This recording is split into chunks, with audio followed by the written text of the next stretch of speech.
আগে ছিল হাওয়া ভবন, তারপর হলো লন্ডন ভবন, এখন হলো গুলশান ভবন। যারা সরকার দলে এসেছেন, আপনারা যেভাবে আসেন না কেন, ঠিক আছে এসেছেন, আপনাদের কাছে আমাদের আবেদন থাকবে একটা, 2001 থেকে 2006 পর্যন্ত যে ভুল আপনারা করেছিলেন, দুর্নীতির সাথে নিমজ্জিত হয়েছিলেন, এই ভুল এবার করবেন না। আমরা শুনতে পাচ্ছি প্রশাসনের বিভিন্ন জায়গায় বড় বড় যে পোস্টিংগুলো রয়েছে 50 কোটি, 100 কোটি, 150 কোটি, 200 কোটি টাকা দরে বিক্রি হচ্ছে, মাছ বাজার, গরু বাজারের মতো। এই রাষ্ট্র তো আমরা চাই নাই।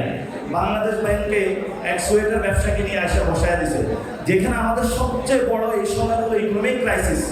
এই ইকোনমিক ক্রাইসিসের সময় তারা এমন একজনকে দায়িত্ব দিয়েছেন যিনি আসলে ইকোনমিক ক্রাইসিস থেকে বাংলাদেশের উত্তরণ ঘটাইতে পারবেন না। তাহলে আপনারা কি হলেন যে না আমার যেখানেই হোক দলীয় লোক বসাতে হবে, বাংলাদেশের তরুণ সমাজের কি হলো সেটা আমার দেখার দরকার নাই, আমার দলীয় লোকগুলোর মোটামুটি সেটেল করতেই হলো হবে।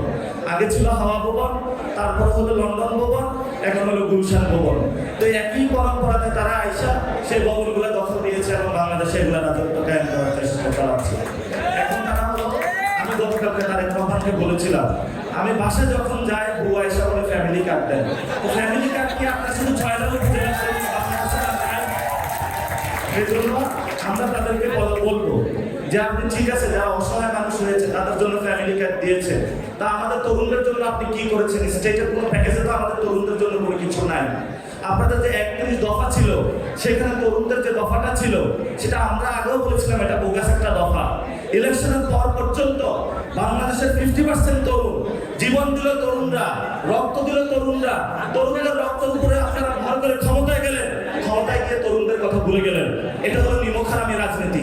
এই জন্য সরকারকে আমরা আহ্বান জানাবো, আমরা তরুণরা অনেক কষ্টে আছি, বাসা গেলে বলে কিরে তুই রাজনীতি করিস, তুই পকেটে টাকা নাই কেন?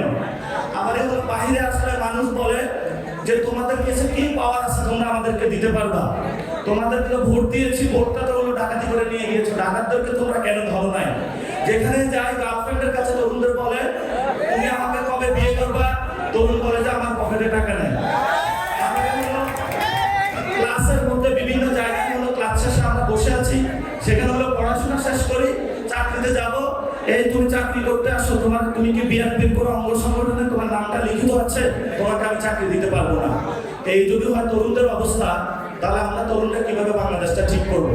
এই জন্য আমরা তরুণদের জন্য একটি সাম্য, মানবিক মর্যাদা এবং ন্যায় বিচারের রাষ্ট্র চাই, যেখানে আমরা সুন্দর মতন বিয়ে করতে পারবো, পকেটে টাকা থাকবে আমাদের, যেখানে আমরা মা বাবার কাছে টাকা নিয়ে তুলে দিতে পারবো, যেখানে আমরা একটি নতুন বাংলাদেশ নিয়ে সবাই সুখী শান্তিতে বসবাস করতে পারবো। এটা কোনো রকেট সায়েন্স না, এটা সিম্পল হিসাব। এই সিম্পল বিষয় প্রধানমন্ত্রীকে বুঝতে হবে। আপনি নিজেকে দাবি করলে হবে না যে আমি তরুণদের পক্ষে। তরুণদের প্যাকেজ দিতে হবে, কাজ করতে হবে, তাহলে আমরা বুঝবো আপনি আসলে তরুণদের পক্ষে।